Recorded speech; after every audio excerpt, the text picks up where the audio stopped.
तो अगर सनातन को मिटाने का नाम बात करेंगे तो ये उदय निधि जो है ये भी सनातन से संबंधित है। उदय का मतलब होना, प्रकट होना, तो ये भी सनातन है। अगर सनातन को मिटाएंगे तो फिर जब तक ये रहेंगे और इनकी विचारधारा रहेगी तब तक तो सनातन नहीं मिटेगा।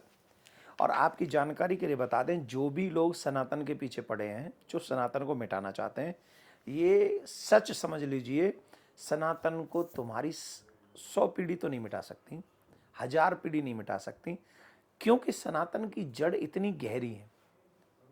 कितनी गहरी है जानते हैं? सूर्य सनातनी है, चंद्रमा सनातनी है, पृथ्वी सनातनी है, अग्नि सनातनी है, जल सनातनी है, वायु सनातनी है। आप कैसे इनको मिटा के देख लो, फिर जी के देख लो। सनातन कहते ही उसको है जिसका आदि मध्य अंत कुछ है ही नहीं, था, है और रहेगा। रही बात दूसरी की, कोई मुझे वीडियो दिखा रहा था, कह रहा है कि बांटना सिखाता है सनातन। बांटना सिखाता है, बांटना सिखाता है। अरे भाई, पहले नॉलेज लो सनातन की। भगवान श्री राम सबरी के हाथ से सबरी के झूठे बेरों को ग्रहण करते हैं, ये बांटना है। भगवान श्याम सुंदर विदुरानी के घर में जाके टूटे हुए पीड़ा पे बैठकर उसके हाथ से दिए हुए केले के छिलके खाकर कहते इन केलों से ज्यादा स्वाद इन छिलकों में है। ये बांटना है, इसको बांटना कहेंगे। और हमारे सनातन में जो कन्या पूजन होता है वो चारों वर्ण की कन्याओं का पूजन करने का अलग अलग महत्व है। और ब्राह्मण को भी, क्षत्रिय को भी, वैश्य को भी चारों वर्णों की कन्याओं का पूजन करने का अधिकार है। ये बांटना है। सनातन को मिटाने की आवश्यकता नहीं, आप जैसे लोगों की मेंटलिटी के इन विचारों को मिटाने की आवश्यकता है।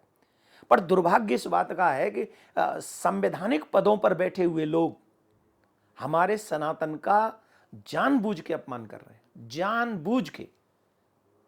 मैं आदरणीय सभी बड़े बड़े पदों पर बैठे हुए लोगों से हाथ जोड़ के एक प्रार्थना करता हूं। संविधान कहता है कि हर व्यक्ति अपने अपने धर्म का पालन स्वच्छंदता से कर सकता है, स्वतंत्र है। लेकिन ईमानदारी से बताइए, कैसे ऐसे लोग हमारे धर्म का अपमान करते हैं? ये हमारी भावना नहीं है। इन भावनाओं का ध्यान कौन करेगा? क्या ऐसे लोगों पर जो संवैधानिक पद पर बैठकर सनातन को मिटाने की बातें करते हैं, ऐसे लोगों पर कड़ी कार्रवाई नहीं होनी चाहिए? होनी चाहिए।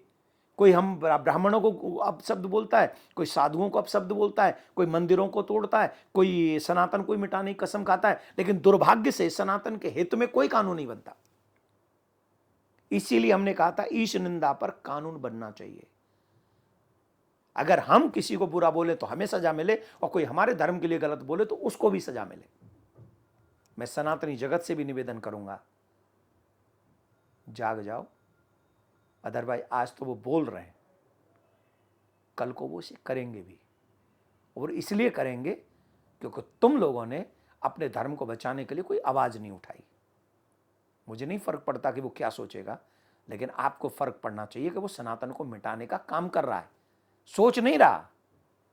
एक जगह पे मंदिर तोड़ दिया गया है स्कूल के लिए, मंदिर के करोड़ों करोड़ों रुपए दूसरे बेधर्मियों को बांटे जा रहे हैं, और हमारे बच्चों के सनातन हित के लिए कोई कार्य नहीं हो रहा। यह सब चिंता है हम सबकी, और हम सबको होनी चाहिए। धर्मो रक्षति रक्षतः। ऐसे लोगों पर कठोर कार्रवाई सुप्रीम कोर्ट करे, सदन करे, कानून बनाया जाए, और ऐसे लोगों को कठोर से कठोर सजा देकर इनके मुंह पर ताला लगाना चाहिए, जिससे आगे ऐसी कोई प्रक्रिया, संवाद, बात कोई सनातन के विरोध में न कर सके। राधे श्याम।